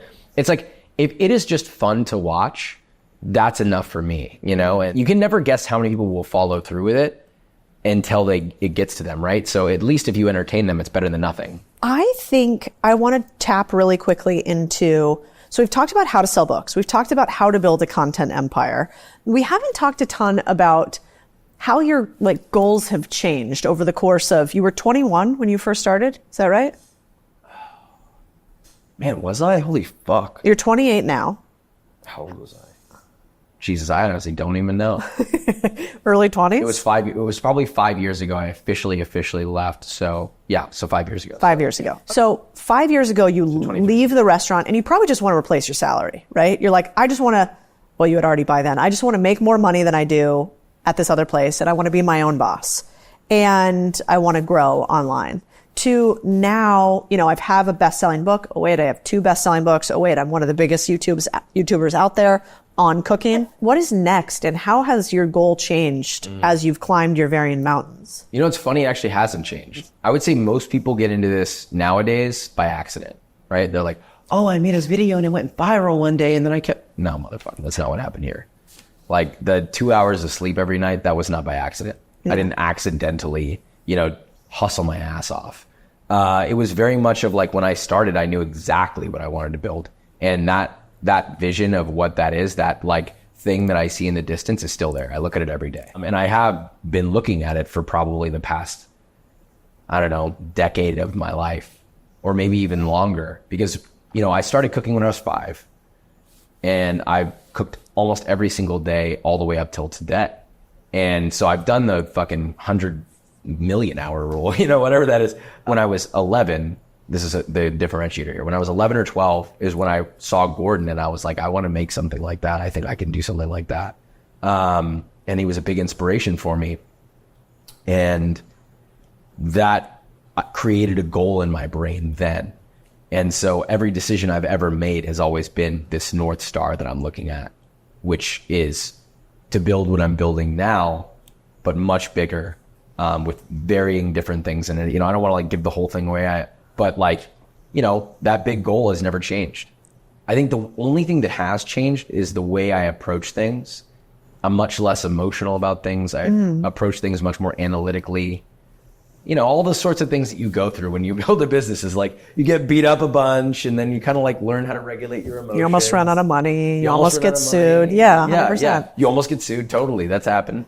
And you just kind of learn, oh, this is just running a business. Okay, cool. Well, I have this part down and this part down. What else do I need to learn to get better at this? What else do I need to like try out? And you learn how to be like, oh, the next venture, I need to take a risk again. Fuck, I need to feel the sense of risk again. You know, and that's where I'm at right now, where I'm like, I'm taking on more risk now to do the next step. Yeah, there's got to be some huge correlation between risks taken from a business perspective and amount of success had. Yeah. Because I think that's the biggest thing that people don't understand. If you're not risking something, I mean, the other day we just raised a bunch of money and I put in millions of dollars for a company that we're scaling in the SaaS space. And I bought it and now we're building it. And, you know, I told some of the investors that gave us money, you know, I, knock on wood, have never lost money for anybody to date, and I'm not going to start now. And he kind of turned and looked at me. His name's Donald Park. He was like, if you have never lost anybody's money and you have never failed on a business, you are not taking big enough risks. And I was like, or I'm really good. He's like, never the case. Whoa, that's crazy. That's deep. And it's kind of true, right? Like if you haven't done a video where you're like, this video, I do not know if it's going to work, and we're going to spend $30,000 on it, and fuck, it totally failed, but we learned a bunch of things from it. Yeah, it's happened. Yeah. Bunch. What do you think's the most money you've lost on one video? 75,000, I think. Oh, that hurts. Yeah. I've lost hundreds of thousands of dollars on videos. Yeah, multiple 6 figures I've lost on videos, but it's sometimes difficult to calculate what that really means, because what is a loss on a video? Especially on long form, because long form is really powerful. It's not like short form. Someone can watch a short form video and not give a shit about you. They can watch 20 of your videos and not give a shit about you. But long form is a commitment. You're watching a 30-minute, 20-minute video. I mean, people are, my video is like 20, 25 minutes. People are watching television show, basically. It's like you could look at the back end of YouTube and basically go, how much money did the video make and how much did I spend on it? And then do your math and be like, this was the ROI, right? But that's not always the case though, because if you gained 50,000 subscribers, solid subscribers from that video, and then they all watch like, 100 videos each, then you're way above your ROI from that. If you think about it, I see it more as an investment than a loss, but I try to be careful with that as well. Yeah. Well, I think, creating content online is sort of like running a startup, even if you've been doing it for a long time, because you just have to spend so much money consistently on content with the hopes that it'll eventually turn into more money or just an ability to continue doing the thing that you love to do. And I think that's the hardest part that people don't realize as content creators is they think that they're artists, but they don't realize your component, which is this business component. That's true. I want to wrap up a little bit on the food front, or my husband will kill me because he hates being called the word foodie, so I won't use that. He likes to cook. Word. It's a naughty. Why is people hate that. It's just cringy. It's just kind of like I'm a breathy. Yeah. Okay. It's like, I would have said that in 2007 and looked back at it and regretted saying that. I don't know.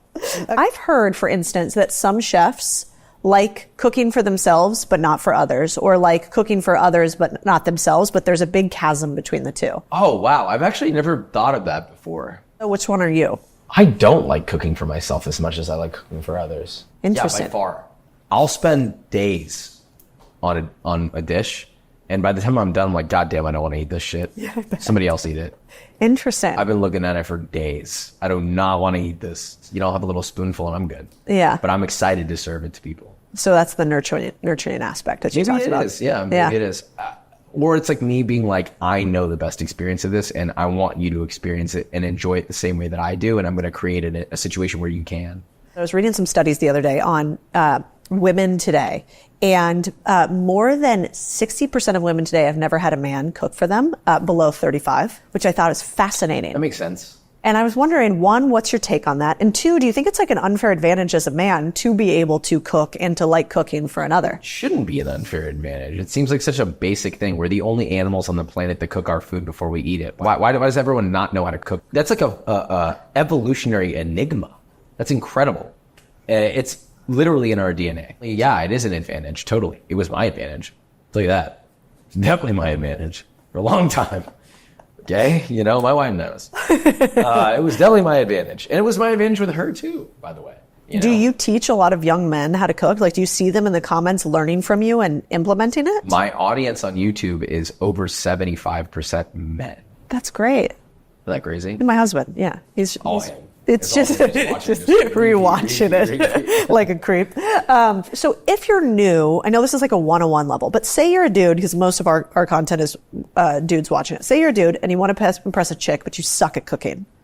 Where would you start? Is there like 3 dishes that you're like, this is doable, but also a crowd pleaser? Totally.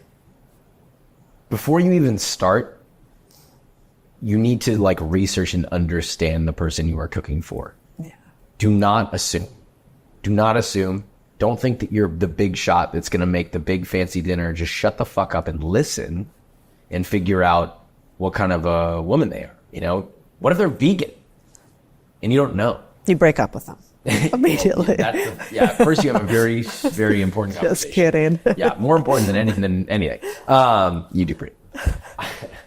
One time I found this vegan cookbook in Kate's desk, and it was like a movie scene where you find like a text, yeah. But instead it was a vegan cookbook, and I was like, what is this?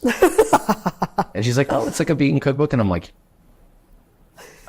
I can't be with you if you do this.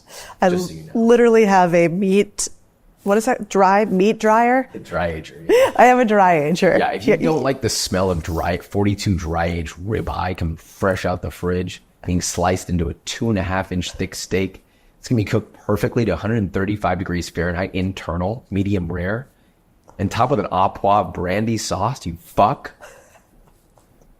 We can't be in love. Exactly. And she ignored you and walked back into the kitchen. Yeah. As one does. She's like, you're done. Ask them questions first. Figure out who the person is. Figure out what they like to eat. Audience demographic survey. Got it. Now, assuming that they're a meat eater, assuming that they, like beef, I would always have a beef dish in there. I think beef is really easy to make luxurious and nice and fun. Save that to the end if you're doing coursed out. Another thing is a dessert. Pick a really nice dessert or a dessert that's easy to please, like chocolate chip cookies. I'm telling you. Yeah. Telling you. Totally. you gotta have a dessert in your arsenal. If you make a killer chocolate chip cookie, I think that alone you'll win. What's like the one little trick? Is it just like sprinkling a little Himalayan sea salt on top? Is there like one little secret? Sea salt. Whoa. Shows you We're going who traversing cooks. the mountains or some shit. Yes. Yes. The trick is using my recipe. Yeah. Page 42. Got it. Yeah, no, I don't know. Okay, fine. I don't know. But in my first book, I have a really good chocolate chip cookie recipe. If you do need one, you're going to use. But that aside. Okay, so steal that. Yeah, so steal that. It's a chocolate chip cookie or some sort of dessert. And then I guess the third, like it could be a protein, or I would say some sort of nice either side dish / appetizer, or like a starch. Like a really nice mashed potato, or like a risotto. Do you have one you really like? In the new book, I have a 1 pound of butter mashed potato. That's really good. Okay, that sounds amazing. It's insane. So we go on a mashed potato. We got a what? Is it like a steak? So what we're going with? Steaks seem intimidating to me. Like, seems like you could really fuck up a steak. It's really not hard. I think Okay. that's why it's such a great choice. The first thing I cooked for Kate was a steak. Seal it. Okay. So it's actually pretty straightforward. You follow the recipe. You don't have to French feel it.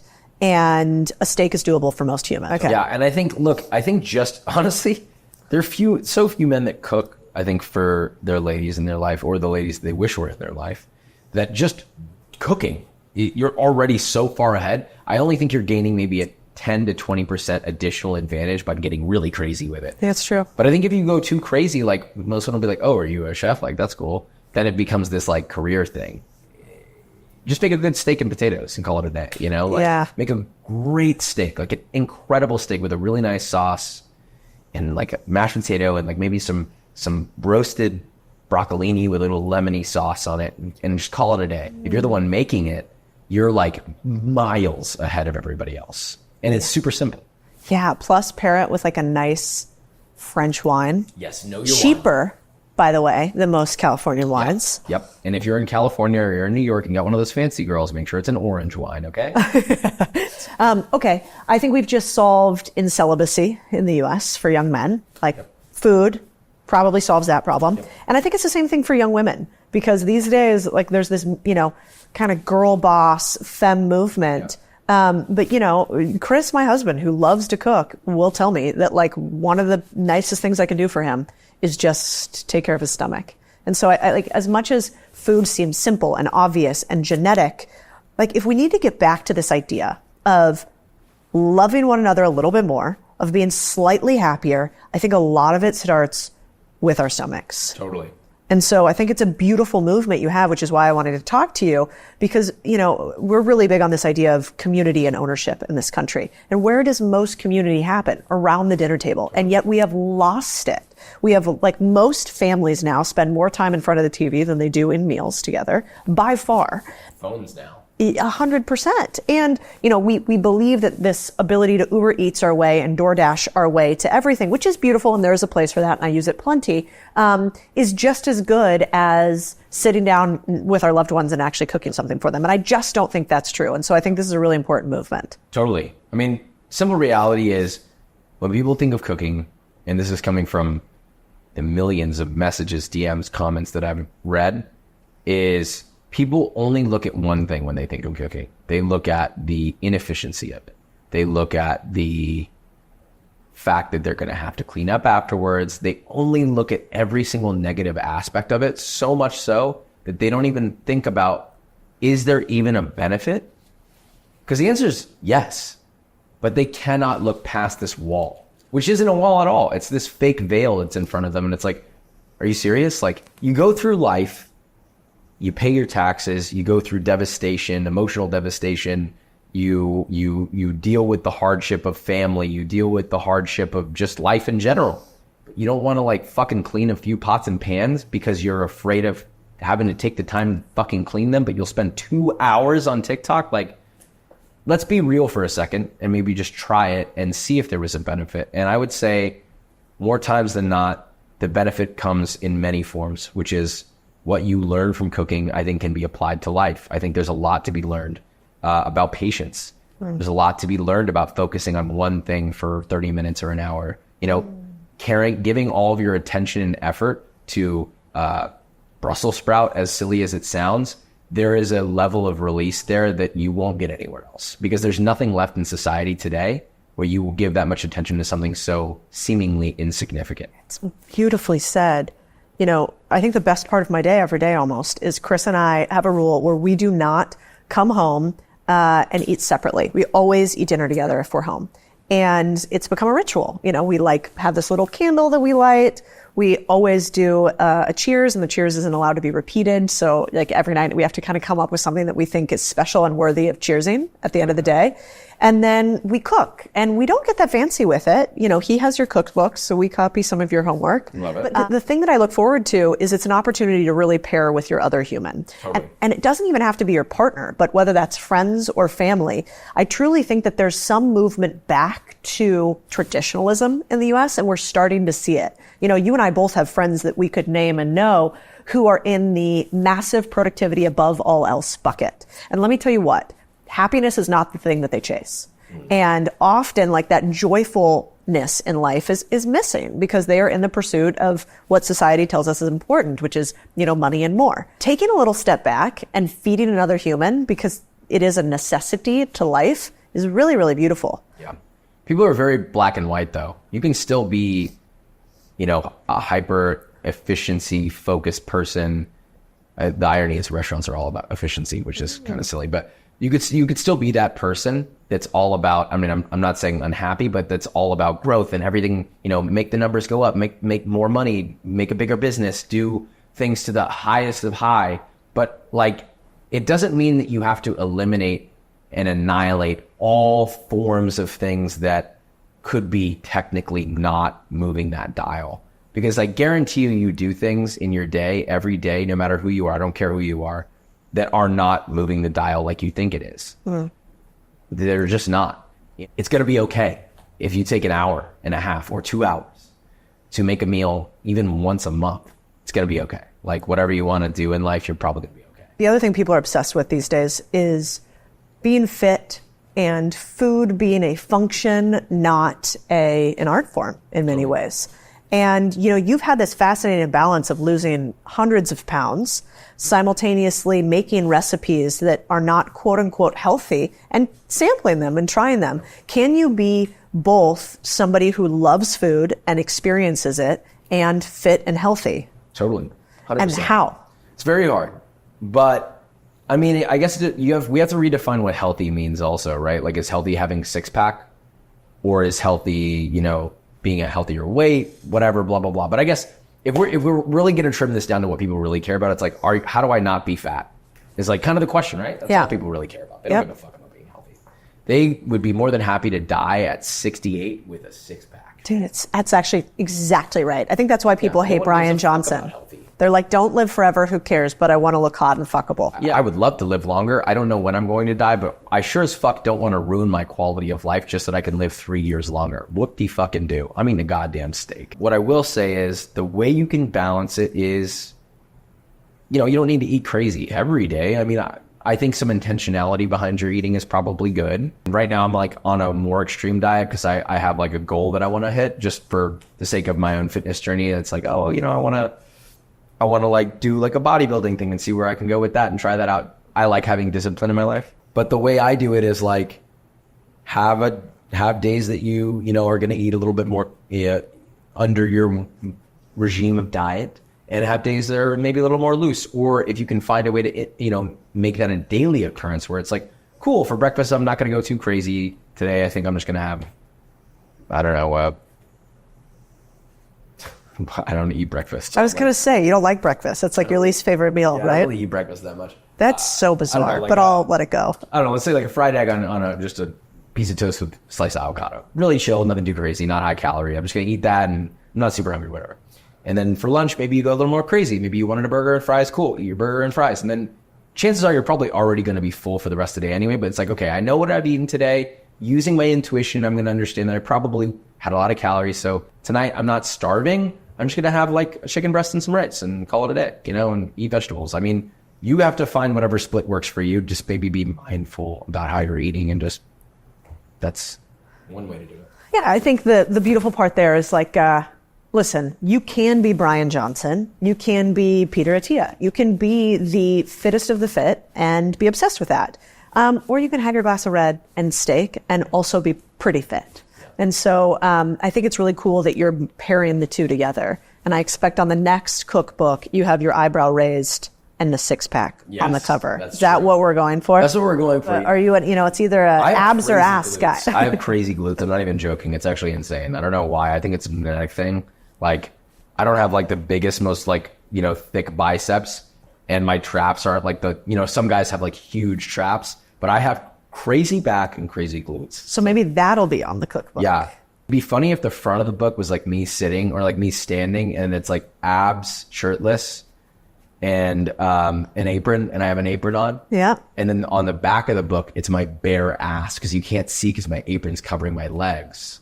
I love this for you. I think we just decided, you guys can put in the comments if you want to see Josh's butt on the back of his cookbook. Please don't. Please. You just send him a picture of yours, but not full frontal. Yeah. And I think we've really wrapped this up. Is there anything else you want to tell humans who are probably not as into food as you are, but might just find a place in their heart for it?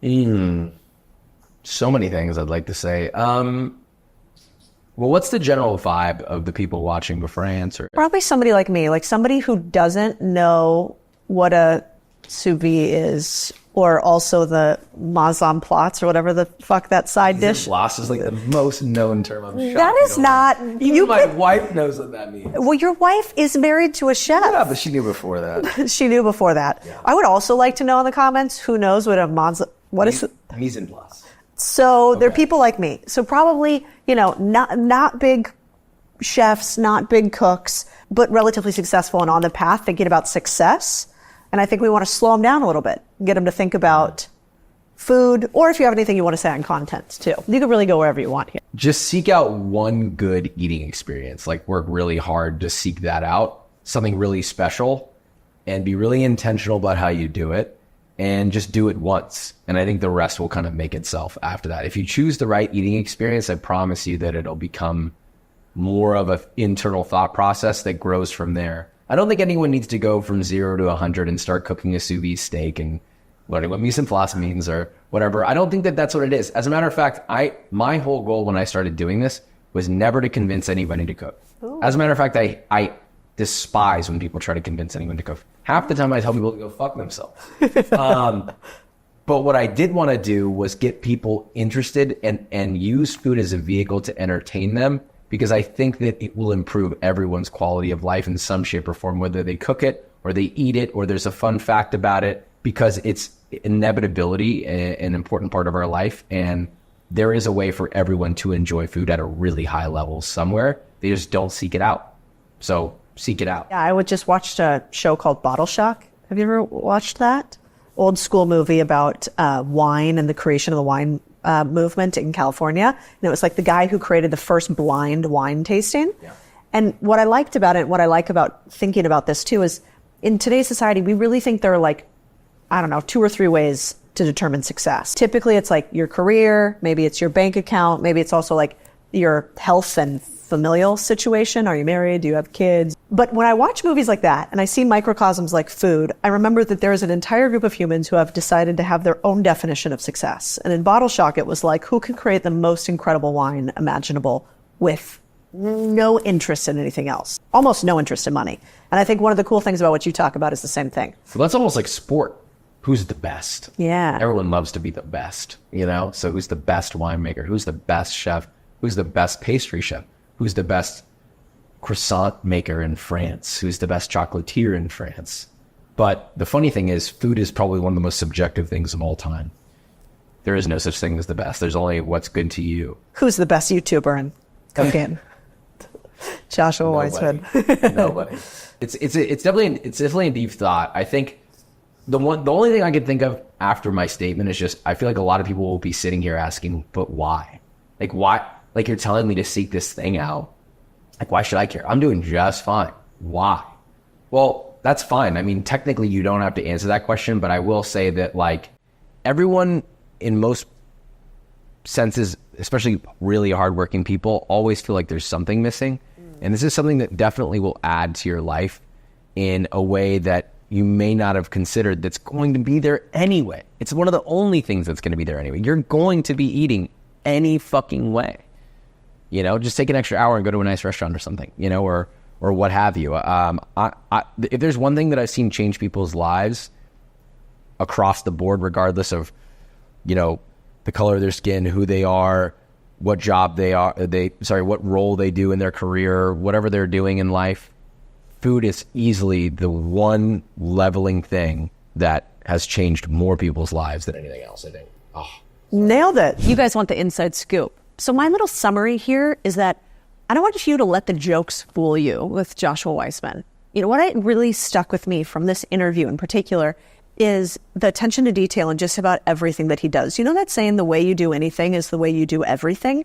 Well, that is here in excess. I mean, you guys can kind of see it behind me, but this is a real kitchen. You know, a kitchen that costs $300,000 with everything laid out so thoughtfully that he doesn't really have to use his mind. He can use his eyes to the kitchen, as he says. You know, we have this meat smoker over in the corner. We have all of his ingredients labeled and situated perfectly. We have like 13 knives of all different varietals. We have an entire prep kitchen behind us.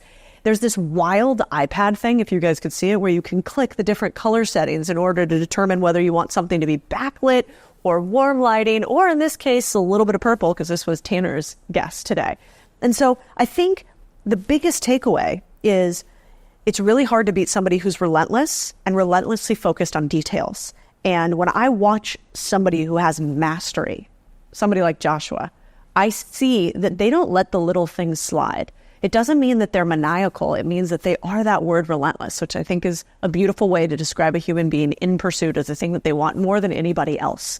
And that is here. And so I wanted to share one of my rich friends with you. I wanted to share Joshua with you today to see what it was like behind the lens of somebody who's gotten billions of eyeballs over 5 years at a very young age of 28 and done it in a way that's a lot tongue-in-cheek, but a lot of seriousness behind that joke. And it reminds me of like the great comedians today, which I think are one of the pillars of truth that still exist in this world around us. And the great comedians today, what are they? They are obsessed with the detail, with every little comma and punctuation mark that go into the things that they say. And he is a comedian that is also a chef, that is also a YouTuber. And so I hope you took as much away from it as I did today. Okay, let's talk about restaurants again. In 2008, women spent 66 minutes a day making and prepping food. In the 1990s, that was 112 minutes. In 1956, that was 2.5 hours or 150 minutes. And in the 1900s, that number was 5.5 hours a day. Go all the way back to the 1800s, it was all day. So we need to thank restaurants, farmers, cooks, and technologists everywhere for the restaurant. But here's the rub. If you want to be a chef, maybe don't open one, because most of them fail. There are incredible restaurant groups and people who make millions doing it. You know, you got Nobu, Fox Restaurant Concepts, Momofuku, etc. But the truth is, restaurants are incredibly complex as a business. First, let's look at the numbers. So, because the numbers are hard to lie with, I like to start there. The average small business in the U.S. sells for around $800,000. The average restaurant goes for $198,000. Why? Because 60% fail in the first year and 80% fail after 4. Restaurants, on average, ain't for making money. Second is margins, or how much money you make from the money that you bring in and put in your actual pocket. On average, restaurants can expect net margins of 3 to 5%. Tiny. I won't do a deal unless I can make 30 cents on every dollar, or 30% margins. 3 to 5, oof, you're in trouble if you make a few mistakes. Now, imagine a few people don't show up, food goes sideways, you're out of business. Third, competition. This is what's called a red ocean market. A blue ocean is where you have no competitors. It's like Uber when it was created, or Facebook. It's sort of a first. A red ocean is where you have so much competition you can't throw a rock without hitting another. If you want to make this, Herculean task of eating at every restaurant in New York City, for example, it would take you 22.7 years. It'd take 12 years just for Manhattan.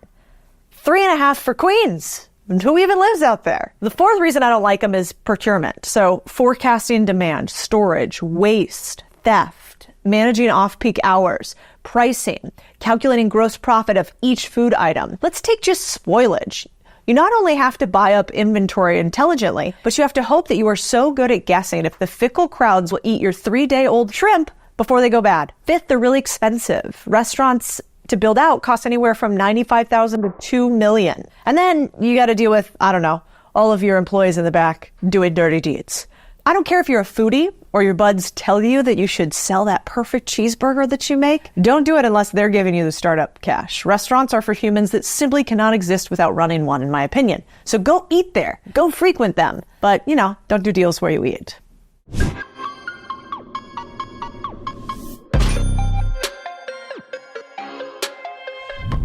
This deal of the week, though, is not to say that I don't love restaurants, but to say, first, don't be greedy. Share this pod with the needy. Okay, now, let's get into the idea that if you don't want to own a restaurant, you could still become a chefluencer instead. This is a new word. I had no idea what it means. Here's a fascinating example. There's this guy, Thomas Straker. He basically built his whole business around viral short-form videos on Instagram and TikTok. He's a London chef with a book, and he spent 10 years working in top restaurants in London. And then he kind of thought, I want to bring high quality, simple cooking to people like Josh did.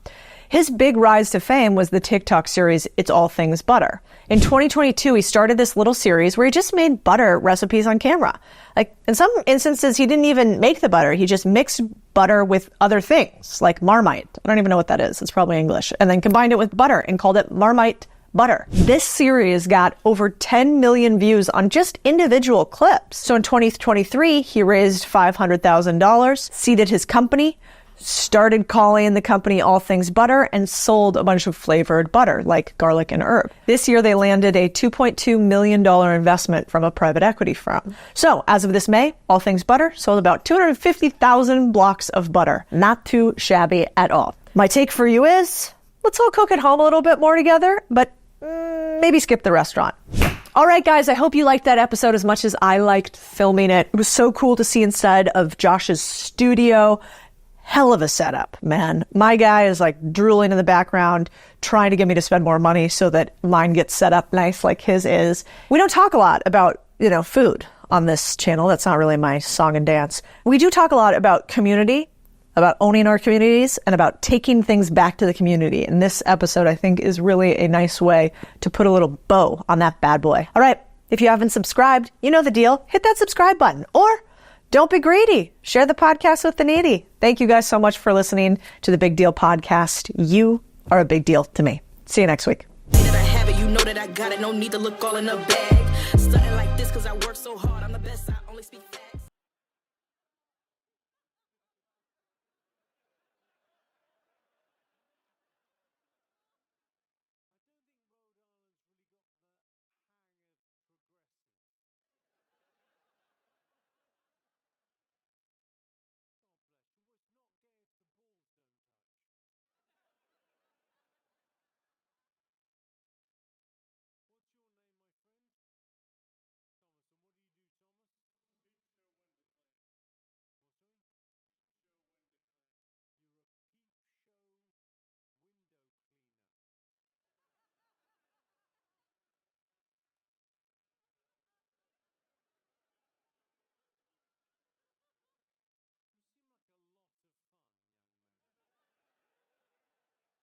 Do you understand rich people? I know that's true and it's cute, but is it so easy? Having sold clients who are both not so rich and rich, there is a truth to this meme, which I want to read to you. You can see it here. It says, $500 client. I just feel as though with this investment I'm about to make in you, that you should understand how our lives are about to change. And I need results and you need to bring them, and I'm entrusting you with our livelihood and lives. $50,000 client. Money sent, thanks. Anybody who's been in business kind of chuckles at this, except it's true. Now, here's why I understand the $500 client. You have to remember that they need that $500 to do something for them. They actually have a visceral need. That might be what's called last dollar for them. They need the return on that dollar to be so significant that they hold you to a level that is actually irrational. And so you don't want to just sell things to rich people because you're greedy. You want to sell things to rich people, maybe even because you're not the best to begin with. In order to sell things to people who don't have a lot of money, you have to sell a huge amount of volume to be able to live. Volume is hard to get when you're not a very good operator. So rich people want you to sell them something. Remember that and use it to your advantage. There are two worlds of entrepreneurships. One world, scraps, selling cheap products to price-sensitive customers who churn the moment they find a discount. In the second world, sell fewer, better things for more money. That volume game can work. It's built some of the biggest business empires out there, Walmart, Amazon, McDonald's. Three small issues, though. The game is brutally competitive. It requires you to be airtight in your operations and infrastructure, and even the best eventually move into higher margin products. So a different path, sell expensive things to people who can afford them. The question you need to ask yourself is, when was the last time you raised your prices? Our guess, well, 9 out of 10 small businesses undercharge. Why? Scary not to. If you start to realize wealthy customers want to be sold, your entire business can change. The question though is, what do rich people actually buy? There are 5 reasons rich people buy, only 5. Every single reason falls into this hierarchy that I call the rich desire pyramid and teach to all of our portfolio companies. Number 1, status. Status means make me look important. It's the top of the pyramid. How do you sell it? You position your business as the best, not the cheapest. When they ask, well, can I get a discount? You say, well, you could, but you might regret buying from that guy. Why don't you just pay a pro now as opposed to regret an amateur later?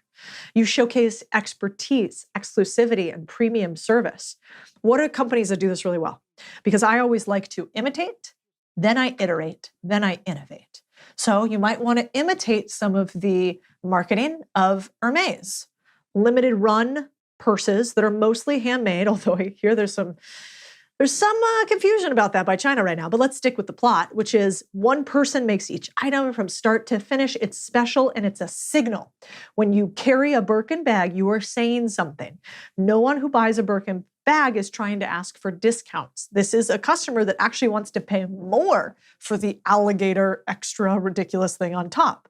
Except, is it ridiculous if they want to pay for it? In fact, I think you have to flip your brain about that. Number 2 in the pyramid is convenience. That means make my life easier. So if you think about rich people, if they have an infinite amount of money, they can buy almost anything, right? Except more time. So if you can do something that allows them to buy back their time, they will pay you for it, potentially up to a complete no cap at the top, which I really like. So how do you sell something like this? Well, you eliminate friction. That would be things like white glove service, subscriptions, concierge treatment, private jets, fast and expensive. For instance, if you go to all major airlines, but we'll use Delta as an example, Delta has really 2 classes of tickets, right? They have main cabin and they have first class. So you might think that the really special people go to first class.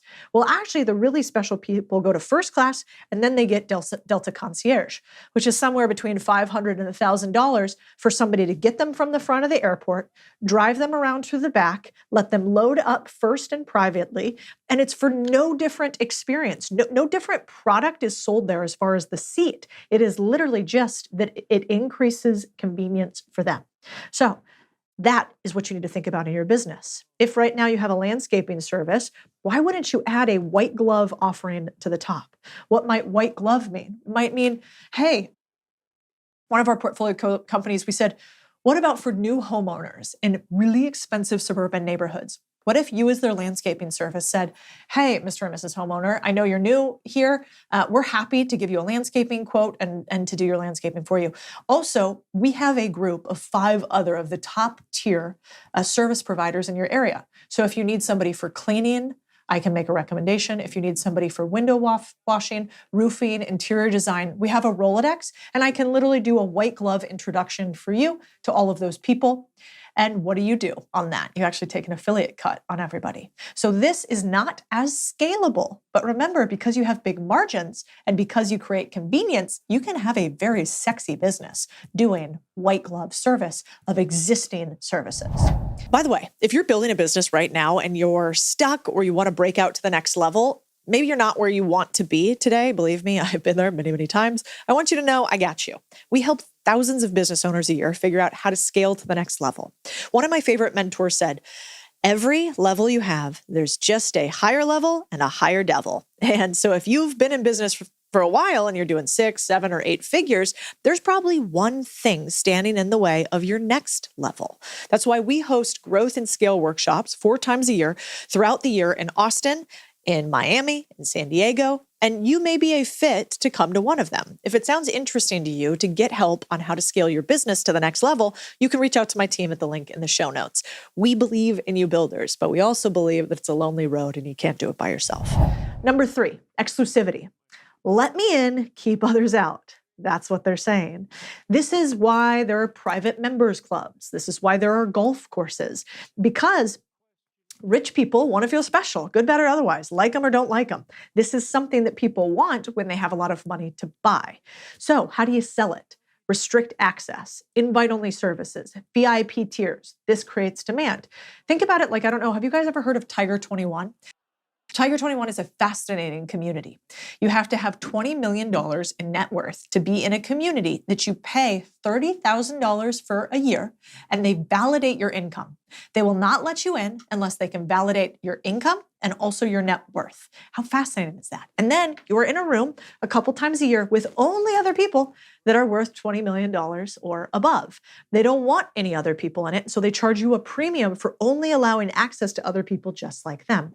We can hate this and think it's elitist, or we can use it and get rich. It's really up to you. Number 4, privacy. Give me some space. So often, once you have a lot of money, other things come with that. For instance, now that I'm public on the internet, there's lots of people that get doxxed, right? So they want to make sure that they're protected. There are entire services for scrubbing all of your information off of the internet. There are services that scrub your businesses off the internet. Don't tell people about them. Supposedly there's quite a few celebrities who scrub their children's photos everywhere off the internet. And so as you get more famous and as you get more money, people want things from you. If you're famous, maybe they want your picture, they want access to you, whatever. If you have more money, they want some of it. And so if you can create this privacy buffer space, then you can make a lot of money. So how do you sell it? Well, you offer high trust, high security, high privacy services. A way to do this across the board might be like, I have a cleaning company and I only clean really high-end customers' houses. So all of my cleaning ladies sign NDA policies. They make sure that they understand owner preferences. You can tell us how you want to be communicated with by our cleaners. So you can do this because you allow absolute discretion, which builds loyalty. This is really, really critical in my mind for service businesses and so underutilized. And maybe if you don't have a lot of money right now, this one doesn't make sense to you, but I'm going to tell you how to make any of these make sense to you so you can apply it to your business and your life right after this. 5, scarcity. Make it hard to get. So let's think about this for a second. Why do rich people want something to be hard for other people to get? Well, they want to feel special, right? So at a certain point, if you have all the money in the world, it's not just about other people thinking highly of you. It's about you being able to tell a story about a thing you were able to do or get or see that somebody else couldn't get. It's almost like a rich person pioneer, right? They're like, I want to be the first one to plant my flag on a foreign land. So how do you sell this? You limit availability. You do this on purpose. And let me tell you how rare this is for entrepreneurs to do. What do entrepreneurs want to do? Sell more things to more people again and again and again because they want to make more money. It actually doesn't make sense in your head commonsensically to think, well, maybe I should sell less things at a higher price. But that is what this is. And how you do this is waiting lists, premium tiers, applications, all drive demand. Think about waiting for the brand new shoe drops, or we talked about Birkin bags before. In fact, you want to actually have things that are a real commodity, which means they're limited in quantity. I met a guy, I was at this event, and this was an event for a bunch of rich people. And funny thing about rich people is they have weird hobbies. And so this guy in particular had just exited his second or third SaaS company. And I'm sitting down with him and I'm like, what are you working on right now? Lord, do I wish I hadn't asked that question because I got a soliloquy on crystal marketplaces. He had just started a crystal marketplace. Now this isn't your ordinary woo-woo Austin crystal. He was showing me his crystal collection, which was like, I don't know, $1 million crystals. And I felt like that meme where that like guy is whispering into the girl's ear and she's just dying on the inside as she's listening to him. And that was me with crystals this day. And so he went on and on about how he's bought this $1 million crystal and it couldn't be anywhere else. And this is so special. And I feel like he might have missed the plot about what women care about today because he appeared to be single. But why would he care about that? Because there's only one crystal just like that in the world. There's only one diamond just like that in the world. They're buying into a feeling, a position, a lifestyle. They aren't price sensitive, they're value sensitive. And once you understand this philosophy, you'll be able to sell to rich people. If you want to sell to wealthy customers, you got to ask yourself the rule of 2. Does your offer hit at least 2 of these categories? If you're selling convenience, add exclusivity. If you're selling status, add scarcity. If you're selling privacy, add convenience. Rich people want to spend money, give them a reason to. Here's the difference between the 2. Selling cheap means you're going to have price sensitive, high churn. You're going to have harder to scale volume game. You're going to have competitors everywhere. Selling rich means they'll pay a premium for the right product, no price shopping if they trust you, and will keep spending if you deliver. The difference between the 2 is really one singular idea. Do you understand rich people? And if right now you're like, oh, this sounds great, Cody, but I've never even met a person who could buy a Birkin bag or wouldn't think a $30,000, $50,000, or a $200,000 purse is criminal, then I need you to do something. You see, what changes is when we are around other people who have money, it opens up our eyes to what is possible. And so what I'd like you to do is I would like you to go to somewhere that rich people are. If you're in LA, go to Beverly Hills. I just want you to walk around. You don't have to buy anything. You don't have to do anything. Go to a luxury shopping mall. See how they engage with their customers there.